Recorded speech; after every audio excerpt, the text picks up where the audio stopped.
Hello, YouTube. It's me, John Avenger, once again, and welcome to another review. I'm not doing a podcast for a couple of days because I need some rest. I'm going to Comic-Con in a few days.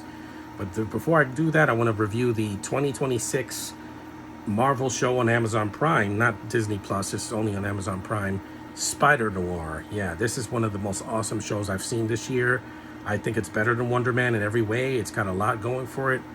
Nicolas Cage alone carries this show. He's hilarious. He's committed. He knows what kind of show he was doing. I mean, this is the same character he played in Into the Spider-Verse, just with more human touch. He shows his face this time, because in Spider-Verse he didn't. And this is his backstory. Ben Reilly, he had a wife, he had a life, and then he got bitten by a spider. Literally, well, I don't want to spoil too much, but just like with Miles and Peter and a bunch of other people, he got bitten by a spider, but I'm not going to tell you how. You'll just have to see the show for yourself. It's mostly in black and white, but you have the option of seeing it in color. And yeah, I think it's brilliant. It's artistically made. It's beautiful shots. The landscaping and the time period is from the 1930s during the Great Depression, where it was hard for people to get a job. You have a massive cast here. You have Karen Rodriguez as secretary. You got Lee John Lee as the gorgeous Cat Hardy, wink wink. There's a lot of nods to Spider-Man here. You got Lamorne Morris as Robbie. He's a reporter that takes pictures and things. And yes, there's a little bit of racism, so don't get upset. Don't get your panties in a bunch. There's some, because it was the 1930s and black people were like second-class citizens back then. They were treated, even though they were free, they still couldn't, they had to be separated. There was segregation until the 60s. That was harder than it is now. Now you can get a job if you're somebody black. You just need to apply yourself. That's it. Back then, it was like almost impossible. During a depression, yeah, that makes COVID look easy by comparison. Oh no, I gotta stay home and do stuff that I normally do. Yeah, it was worse back then. You have the one person I thought was miscast in this movie, in this show, excuse me, is Brendan Gleeson as Silvermane. I could barely understand a word he says. His accent is so thick and like butter, I could barely understand a word he was getting out. I'm like, why are you talking like that? Why are you so incomprehensible? I can understand Colin Farrell. I can understand Karen Gillan, who's Scottish, but I can't understand this guy. It's like talking like this the whole time. I'm like, why are you talking like that? No one else talks like that in the show.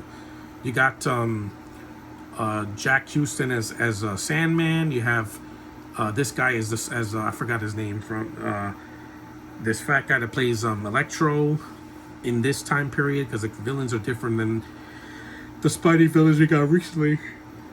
There's no Doc Ock in this. There's no Green Goblin or Hobgoblin. No, they wanted to keep it simple. Gangsters with meta-human powers. That's what they did here. And it works. It's an engaging story. The visuals are fantastic. It's a little bit slow in the beginning, but it picks up. You're not going to get... This isn't Spider-Verse where they're going to throw 15 characters in your face. No. This is way more slower, less frenetic storytelling, because you need to have that.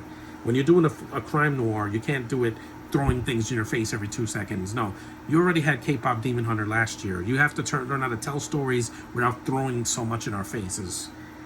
Not everybody has ADHD like me. Sometimes you got to tell a slow burn story and then build up to the crazy shenanigans. The action is well done. It's short. Each episode's about 40 or 50 minutes, not an hour and a half or 2 hours like Stranger Things. Like I said, there's not a lot of Brits in the show, which is great, because I didn't need it. I mean, except for Jack Houston. Brendan Gleeson is Irish, so Lee Jun Lee is American, Asian American. The accents don't bother me for the time. It is a very New York accent. It's very, potent for that time period. And just like Wonder Man, it's not a CGI fest, not till the end. The costume looks great. Cage gives it his all. He's very funny in the show. I was laughing out loud half the time. Again, this is a Spider-Man story, but they call him the Spider instead of Spider-Man, because again, this is a different take on an iconic character, and it works.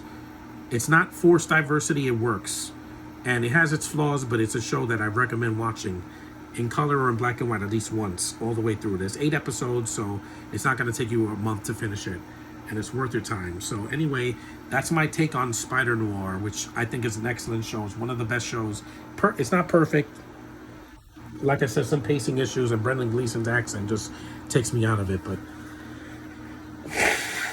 at least it was short, and at least Cage came back because he was the only actor that could pull this off.